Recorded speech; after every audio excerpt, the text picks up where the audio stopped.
Mimi sinaga matunguli, mimi mganga bisho. Si mnaelewa? Sinaga si matunguli, si manyanga, si ni mimi mganga wa 2000, ni mganga wa kisasa. Sitaki tunguli. Niambie shida yako. Mimi bwana, kuna kitu kinanisumbua sana.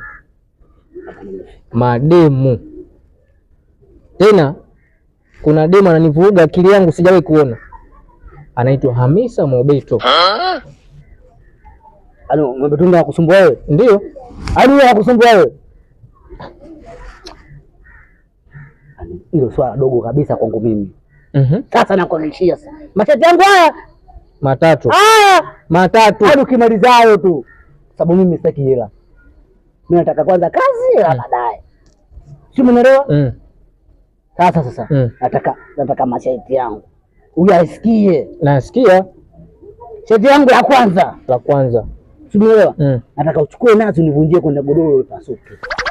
Hiyo shati langu la kwanza. Shati langu la pili, nataka utafutie mbo mwenye mimba. Na shati langu la mwisho ni la tatu, la mwisho. Nataka ukanye kambi ya jeshi pale Neve. Mimi shati langu matatu nimaliza. Hamisa nakugongea hodi. Nganga wewe mwenyewe. Basi nganga. Basi nini tena? Si basi. Oe. Basi nimeshinda. Mama ya. Nimeshinda. Game over. Hapo na vipi? Ndio kuja na uwanja wake kaingia. Wanakuja kaganga kusumbua watu tu.